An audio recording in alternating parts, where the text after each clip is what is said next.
Assalamu alaikum masu sauraronmu. Karuwar mijina kashi na 25. Ni dai ka daina mun gori don kawai na taimake ka na aure ka. Ba zai yiwu ka sa na gaba kana ta mun gori ba, kuma ni aljannata nake gyarawa, don haka ko me za ka ce bai dame ni ba. Cewar Amra tana ɗora hannunta a ƙirjin shi, tana ƙoƙarin shafa mishi mai. Kaɓa hannunta ya ja rigarsa ya zira. Ta ce, "Oh, to in ban da abinka, ai sai ka ce ba ka son mai, da sai kawai in sa maka rigar." Ta faɗa tana murmushi don ta san ta gama ƙule shi. Jiyowa ya dube ta ce, "Me ya kawo ki ɗakina?" Ta yi fari da ido ta ce, "Abinci na kawo maka mijina." Falon ya dawo ya zauna yana tunanin abin da zai mata.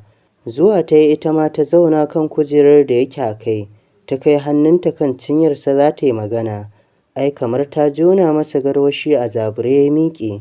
Cike da fusata ya ce, "Minti guda kika ƙara a nan, wallahi sai na miki duka.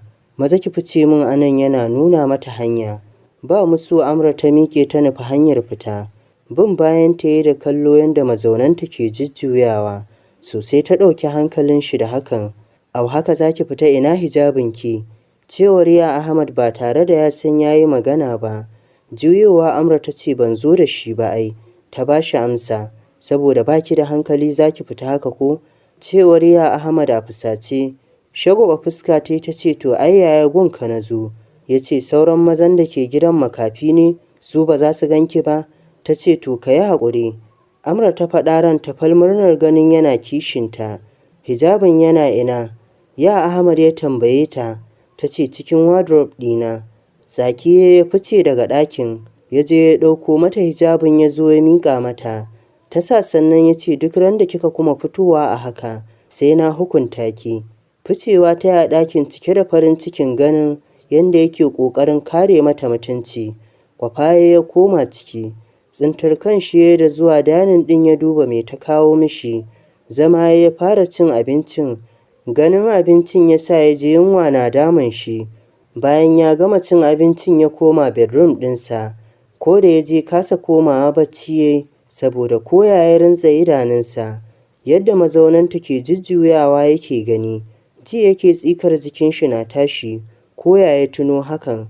Haka dole ya haƙura ya miƙe zaune ya fara tunanin dalilin da ya sa mazaunanta ke rawa haka. To ko fan ne ba ta sawa. Shi ne abin da ya zo masa rai. Aiko in dai ya bincika ya ga haka ne, dole ta dinga sawa don ba zai ɗauki wannan iskancin ba. Haka ya kwana zaune yana ta tunaninta a zuciyar shi don ya kasa bacci, kuma ya rasa dalilin da ya sa yanzu baya jin haushin auren a ransa kamar yadda ya zato. Ko da gari ya waye fat ɗin Baffa ya je, ya gaishe shi inda ya samu Umma a can ta je kai masa breakfast. Bayan sun gaisa ne Baffa ya ce, "To Ahmad, a wani gidan naka za ka zauna da matarka don mu san me za a zuba a ciki?" "Baffa, ni a bar ta a nan ma ya yi, ba sai mun koma ko ina ba." Cewar ya Ahmad da ke jin kamar ya yi kuka. "A'a, a ina aka taɓa haka?" "To baka isa ba, dole ka zaɓi inda za ka shirya mata, in kuma ba za ka zaɓa ba mu za mu zaɓa." Cewar Umma a fusace. "A'a, kar ki takura masa yadda yake so a yi masa hakan. Ina ga sabo ne ya sa bai son barin mu, hakan ma daidai ne, don haka ki bar su zauna a nan ɗin, amma da kin koma ki haɗa kayanta ki maida mata su ɓangaren shi, tunda matarsa ce. Ya nema musu abin da za su ci, don yanzu mun cire ku a ɓangaren mu." Baffa ya faɗa hankali kwance. Da sauri ya Ahmad ya ce, "Baffa, one bedroom ne fa, ta ya zai ishe mu ni da Amra? Ku yi maneji haka, ai matar ku ce." "Na gama magana." Cewar Baffa. Ya Ahmad kamar zai yi kuka ya miƙe, ya yi musu sallama ya baro sashin na Baffa. Ɗakin shi ya nufo. Tun da ya doso wajen, yake jin wani ni'imtaccen ƙamshi na dukan hancinsa. Da sauri ya ƙarasa ciki don ya ga waye a ciki. Amra ce tsaye da kaskon turaren wuta, tana turara ɗakin. Ta ci kwalliyarta cikin riga da wando na jeans, rigar kuma ta cifam ce mai stone a jiki. Kanta ba ɗan kwali sai gashinta da ta kama da ribbon. Tana ganin shi ta yi saurin dukawa tana gaishe shi. Bai amsa ba sai cewa ya, "A haka kika fito?" "A'a, hijabi na can da zan gyara ɗakin ne, na ajiye shi a kan gadonka." Ta faɗa cike da kisisina. "Je ki ɗauko." Cewar ya Ahmad. Cewar ya Ahmad don bai yarda ba. Miƙewa ta yi ta nufi ɗakin, tana jujjuya mazauninta cikin salon ɗaukar hankali. Ya Ahmad kasa jiran fitowarta ya bi ta a baya. Sai ji ta ya ce me yasa kike yawo ba fan? Ya faɗa sanda ya tsaya bayanta cikin ɗakin. Juyowa ta yi fuskar ta ɗauke da murmushi. Ta ce to kai ya aka yi ka san ba fan a jikina? Ta faɗa tana mishi wani irin shu'umin kallo. Au saboda raini ina tambayar ki kina dawo min da tambaya? Ya faɗa yana tsire ta da idanu. Cike da shagwaɓa ta turo baki ta ce, to ni da fan a jikina. Oh, ƙarya nake miki kenan. Da wando a jikinki ke rawa haka? Ya faɗa yana ƙara kallon mazaunanta. Amra ta ajiye hijabin ta juya masa baya. Kawai ta sa hannu ta sauke wandon jins ɗin da ke jikinta. Saman farin fan ɗinta ya bayyana a jikin fararen mazaunanta. Tana rausaya su ta ce ka gani wallahi da fan ɗina. Sam bai kawo abin da za ta yi ba kenan. Da sauri ya rintsa idanunsa ya juya ya koma falo. Shi fa Amra abin da take yi ba don a gidansa aka rene ta ba. Da cewa zai yi ko ta taɓa yawon bariki ne, saboda rashin kunyarta ta yi yawa. Ita komai da wandonta ta fito tana murmushi. Zaune yake kan kujera ta je bayan kujerar, ta ɗan rankwafo jikinta bayan shi. Da nonuwanta har kafaɗar shi suke guga. A setin kunnen shi ta ce ya yi breakfast na kawo maka yana dining. Da sauri ya matsa a jikin kujerar ya buga uban tagumi hannu biyu. Don hukuncin ƙarshe da zai yi wa Amra shi ne ya mata mugun duka. To kuma in har ya dake ta ya san ran shi in ya yi dubu sai baffa ya ɓata masa shi. To mafi a'ala kawai in tana abinta ya sa mata ido kawai. Murmushi ta zura hijabinta ta fice a ɗakin zuwa faɗin Umma. Tana shiga Umma ta ce ki shirya komai naki. Baffanku ya ce ki koma ɓangaren mijinki da zama. Ta ce kai Umma ni dai gaskiya a nan zan zauna. Ta faɗa tana ɗan ɓata rai. To ai bai fita ba baffan naku. Ki je ki faɗa masa ni ma saƙo ya bani kuma na isar. Cewar Umma tana murmushi. Shigewa Amra ta yi ɗakinta tana tunanin yadda za ta rayu da shi a ɗaki ɗaya. Bayan ita fa komai tana masa ne ba wai don ba ta tsoron shi ba. Tana yi ne don kan rayuwar aurenta ya zamo kwatankwacin wadda suka yi da Munir. Gidan cika ya a ranar ana ta taya su murna, amma shi ya Ahmad ranar gun aikinsa ya wuni. 8 na dare Umma ta sa su Haulat suka kwashe komai na Amra suka kai faɗin ya Ahmad, sannan ita ma suka kai ta tana kuka suna ta tsokanar ta. Bayan kowa ya fita ne, Anta Hafsat ta tsaya don tana son magana da ita. Amra mijinki Ahmad mutum ne da ya jima ba aure, saɓanin ke da kike da experience koya yake, saɓanin ke da kike da sanayya akan rayuwar aure koya yake, sannan in kika yi wasa da shi, kika yi masa riƙon banza kamar na Munir, to ina mai tabbatar miki kuka zaki da idanunki. Don haka ki ɗaura ɗamarar yaƙi da duk wani da zai kawo miki damuwa tsakaninki da mijinki.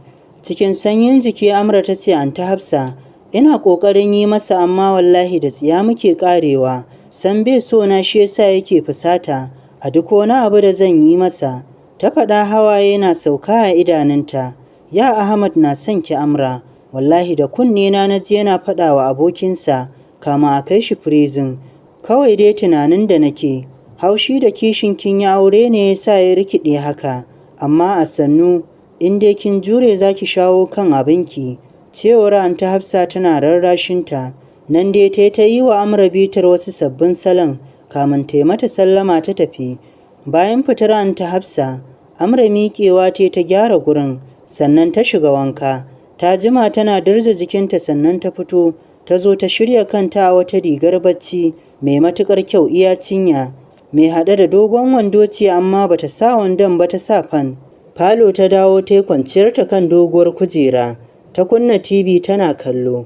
Zamanta ba jimawa ne ta ji tsayuwar motarsa, wani sanyi ta ji a ran ta jin dawowar shi. Shi ko ya so kwana a can, tsoron faɗan baffa ne ya sa ya dawo. Tura ƙofar shi ke da wuya, sai jiya an dafe shi. Oyoyo baby na yi misin ɗinka yau sosai. Cewar Amra wacce ta yi masa welcome. Da sauri ya raba ta jikin shi ya dube ta rai a ɓace. Ya ce me kike min a ɗaki ƙarfe 10 na dare? Kallon shi ta cike da mamaki ta ce wannan wace irin tambaya ce? Ina matarka? in baka same ni a ɗakin ka ba a daidai wannan lokacin ba, a ɗakin wa za ka same ni? Ta faɗa tana turo baki gaba. Zo ki fice a ɗakin nan, tun muna shaida juna Amra. Cewar ya Ahmad yana nuna mata hanya. Juyawa ta nufi bedroom ɗin shi.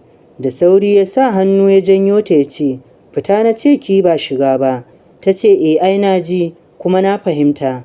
Zan kira baffa in faɗa mishi ne, saboda shi ya sa a kawo ni har da kayana. Ya ce oke za ki fara haɗa ni da shi kenan? Ya faɗa yana kallonta. Girgiza masa kai kawai ta yi. Sakin ta ya wuce ciki, yana ɓalla botunan gaban rigar shi ta sojoji. Bata bi shi ciki ba don yau a ɗan tsorace take da shi, tunda ta san guri ɗaya za su kwana. Shi ko san da ya ga kayan Amra a ɗakin shi, abin ma dariya ya so bashi, ganin da girman shi wai shi aka yi wa auren dole. Rage kayan jikin shi ya shige wanka.